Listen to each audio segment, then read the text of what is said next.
Any more question সাকিবের সম্পর্কে? না, ধন্যবাদ। না, জার্সি তো মূল যে ব্যাপারটা সবসময় হয়ে আসছে যে লাল এবং সবুজের একটা একটা সমন্বয়, যেটা আমাদের জাতীয় পতাকা, যেটা যেটা আমাদের অস্তিত্ব। আম সেখানে কিছুটা পরিবর্তন আনা হয়েছে। লালের মধ্যে একটু গাঢ় করা হয়েছে এবং এটা আমার মনে হয় যে খুব খুব খুব অ্যাট্রাকটিভ একটা কালার হয়েছে। সবুজটাও আরেকটু ডিপ হয়েছে।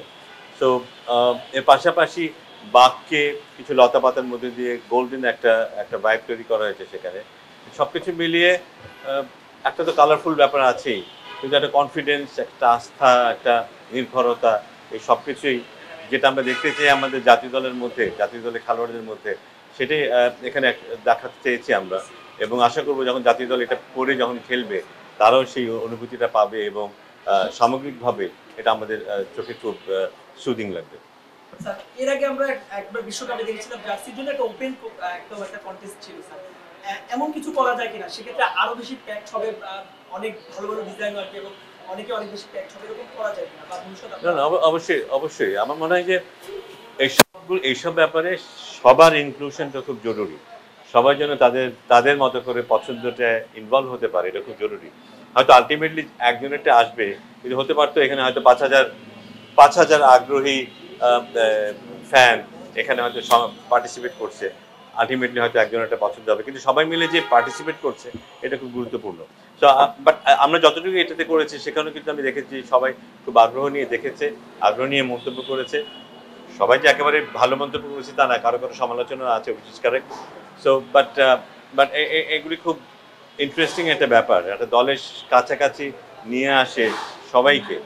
সো আমরা আমরা ডেফিনিটলি চাইবো সামনে যেন আ সবাই পার্টিসিপেট করতে পারে এইসব অকেশনাল ব্যাপারগুলোতে এবং সেটা হলে আরো ভালো হবে অবশ্যই। স্যার, আজকে একটা মিটিং হয়েছিল দেশের সাবেক ক্যাপ্টেনদেরকে ডেকেছে, মানে ছিলেন কিনা বা মিটিং নিয়ে একটু হ্যাঁ, মিটিং হয়েছে। মিটিং মানে এক্সচেঞ্জ অফ ভিউজ কিছুটা আমরা আলাপ করেছি। আমাদের যে বিপিএলটা হয়ে গেল সেটা নিয়ে আলাপ করেছি। সামনের বছরে আমাদের খেলাটাকে আমরা কিভাবে সাজাতে পারি বা তাদের মতামতগুলো কি। আম আ আগের অধিনায়করা ছিল এখানে, বাট তার চাইতে ইন্টারেস্টিং ব্যাপার হচ্ছে যে আমাদের কারেন্ট লিটন কুমার দাস এবং মমিনুল হক সৌরভ তারাও এখানে ছিল। সো এখন ক্রিকেটের কি অবস্থা সেটা তারা সবচাইতে ভালো জানে। সো প্রত্যেক অধিনায়কই তাদের মতো করে তাদের মতামতগুলো দিয়েছে যে কোন এরিয়াতে আমরা একটু ভালো করতে পারি, কোথায় পরিবর্তন দরকার, কোথায় আ আ আ আমরা আমরা খুব একটা ভালো করছি না। সো এই সবকিছু মিলিয়ে আলাপ আলোচনা হয়েছে। আ আ আমরা ডেফিনিটলি এই বোর্ড সেই আলোচনাকে খুবই গুরুত্ব দিবে এবং সেটার উপর ভিত্তি করে হয়তো কিছু সিদ্ধান্ত হবে, যেটা হয়তো সামনে আমরা দেখতে পাবো আমাদের ক্রিকেট মাঠে বা সামনের ক্যালেন্ডারগুলিতে। এই সম্পর্কে আরেকটা প্রশ্ন, আপনি বলেছেন যে সাবেক অধিনায়কদের সবাইকে রাখা হয়েছে। আরেকজন আশিস ভাই বলেছে একটু আগে। তো আমাদের ক্যাপ্টেনদের মধ্যে মাশরাফির মুর্তজা একজন সকল ক্যাপ্টেন হিসেবে ধরা হয়। আপনারা কি ডু ইউ হ্যাভ টু, না এটা কি করতেই হবে? না এটা কি করতেই হবে? আবার অনলাইনে কেউ কিছু করতেছে? Next question please. স্যার, যেটা হচ্ছে কি ন্যাশনাল টিম যদি একটু বলি, সেটা হচ্ছে যে আজকে প্রস্তুতি ম্যাচ খেলছে, কন্ডিশনের সাথে যদি একটা মানিয়ে নেওয়ার চেষ্টা করতে থাকে, কি প্রত্যাশা করছেন বাংলাদেশের প্রথম পরীক্ষায় কি একটা মানসিক চাপ থাকবে কিনা, কতটুকু বুঝে যেতে পারে? না, খুবই চ্যালেঞ্জিং হবে। চ্যালেঞ্জিং হবে এই কারণেই বাংলাদেশ দলটা কিন্তু খুব ইতিবাচক একটা মানসিকতা নিয়ে গেছে এবার।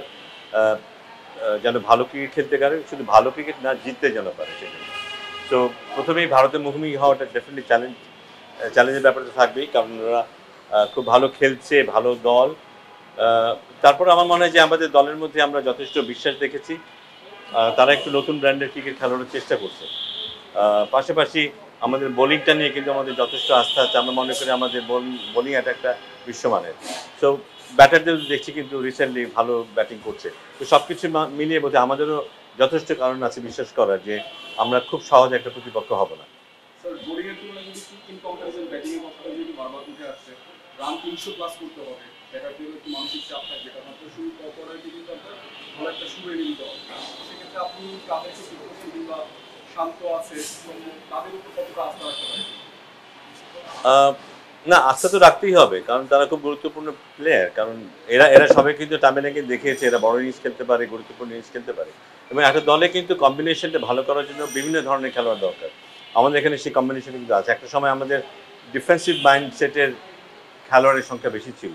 আস্তে আস্তে সেখানে কিন্তু পরিবর্তন এসছে এবং এই ব্লেন্ডটা বোধহয় আমাদেরকে আরেকটা লেভেলে নিয়ে যেতে পারে। বাট অফকোর্স এখন খেলা হলে আমরা বুঝতে পারবো আসলে আমরা সত্যি আমরা যে এক্সপেকটেশন নিয়ে আমরা কথা বলছি সেটা পূরণ করতে পারছি কিনা। বাট আমি আশাবাদী যে আমরা ভালো খেলবো।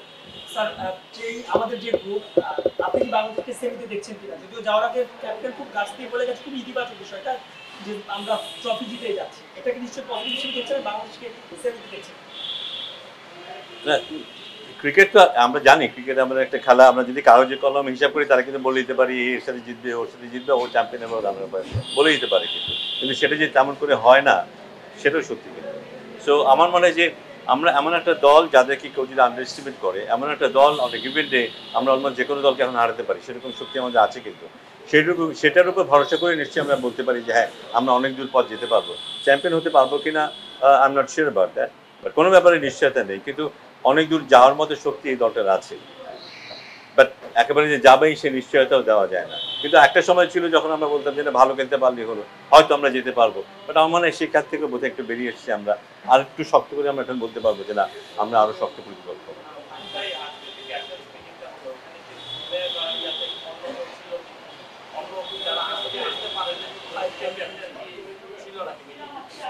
ছিল